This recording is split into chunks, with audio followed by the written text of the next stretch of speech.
Hey guys, this video is for Eric Falzon. It's Ericellulfalzon. Another requested video by him.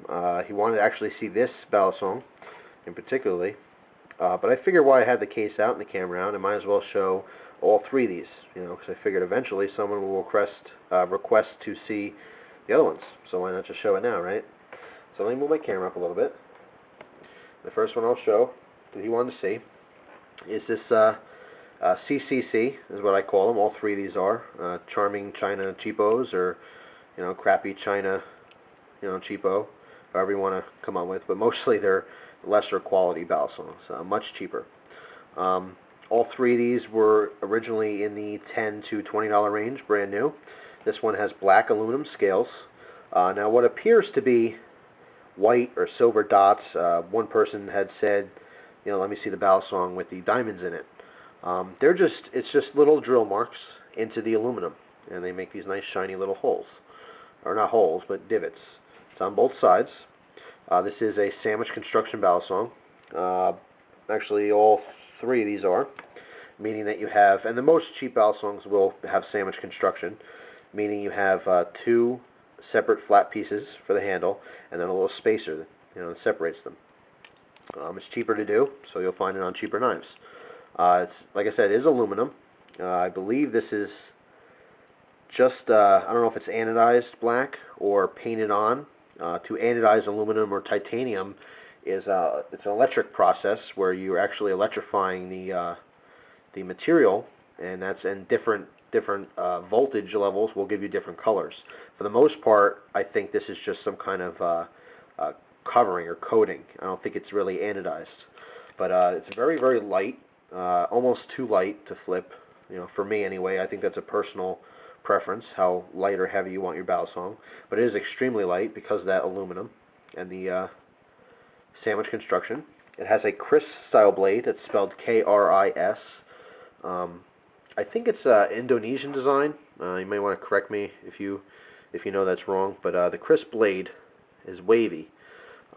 It makes for a very, very good cutting edge. Because it's wavy, as you're cutting into something, the waves tend to kind of bite in or dig into the material. Very effective blade design. And some traditional Filipino balisongs do have the Kris style blade on there, although it's more distinct, more of a wider, wavy pattern. But it's definitely a cool looking knife. That's why I picked it up, again, for variety. Sometimes you'll see that Kris style blade on stilettos, Italian automatic stilettos. Pretty common. It's very poor construction. I bought this. I've not really flipped it, but the latch, it's already loose. Does not want to stay in. I mean, if I hold it like that, it's fine. Once turned upside down, it falls out on you. Again, very common problem. Another problem with these cheapos is that these screws, very poor quality. They come undone when you're flipping. You can't tighten them. They strip out because they're soft metal. So that's pretty much it. It's got a very light gray coating on the blade. And that's the balisong. The next one, flip over the other side. This is a little bit heavier. This has aluminum handles, like I guess the liners, and then for the scales, which gives it a little bit of heft, are these black and red micarta. It's on both sides. You see, just black and red striped. Like I said, a little bit heavier. Same quality though with the screws and all that. The latch is a little bit better, but still nothing to write home about. Slightly different. This is actually probably I was gonna say slightly different blade shape. Obviously, it's not it's not Kris blade, but this is actually a very common blade. I would imagine that they pumped out thousands of these things over in China or Pakistan, wherever these things are getting made, and they just use the blades on all different handles. But this very simple, almost like clip point style, with a blood groove, in the top here. It's very common, this style. Now, why that's called a blood groove, I heard this years and years ago. I'm not sure if it's true or not, but I never really cared to look into it. But when you were to stab this into someone, mostly they were on swords or larger knives, what it would do, it would leave a little empty spot for the blood to flow out. You know, I don't know, I don't know if that's myth or truth, but basically, when if you were to put this in someone's skin, as you went through, it would almost be like a seal. And once you get over that blood groove, what that does is it, like I said, just gives you an empty space for air to flow in and for liquids to flow out. Obviously not a pretty sight if you're getting a mental picture there, but that's supposedly what blood grooves are for. But anyway, obviously on this, it's more just for look. Actually, it looks nice. I like it on. It is on both sides. I like that on higher quality knives, just as looks. So, or as for looks.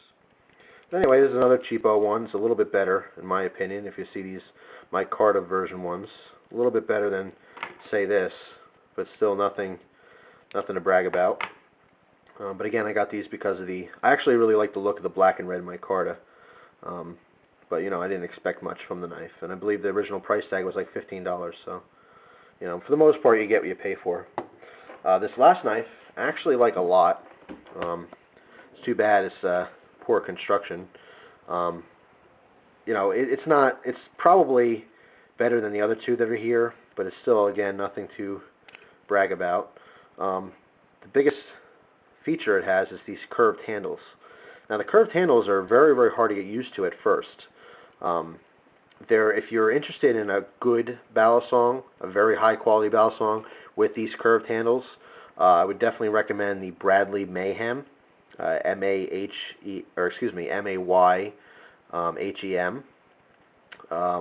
Bradley Cutlery is its own, company, but Benchmade actually makes them, and it's a little bit more expensive, definitely more expensive than your Benchmade Model 42.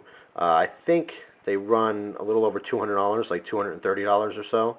Definitely a higher price, but really, really worth it. I don't own one, but I was able to handle one, and it's really a beautiful knife. Like I said, the curved handles make for a very strange feeling, when you're flipping. Very confusing too if you're starting off. So I wouldn't recommend them for beginners. But I'm so used to the straight handles that it does feel weird to me. But once it's open, this is a great knife. It's got a nice little choil here for your finger, your pointer finger, and a slight choil for your secondary finger. Very comfortable fit. A little tiny groove in the back for your thumb to go into. I like the blade shape. Nice smooth lines. Beautiful looking balisong.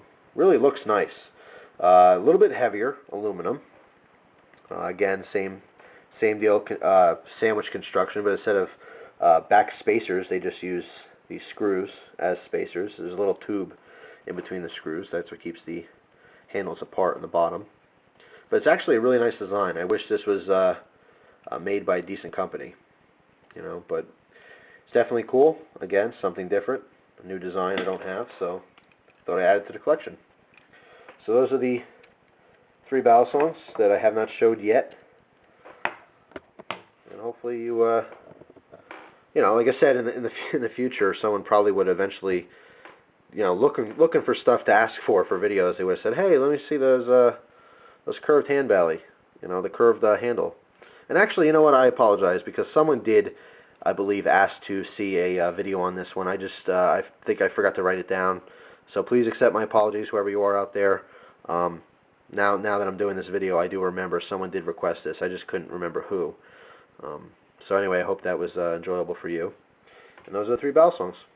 So once again, thank you very much for your time, and enjoy the rest of your day.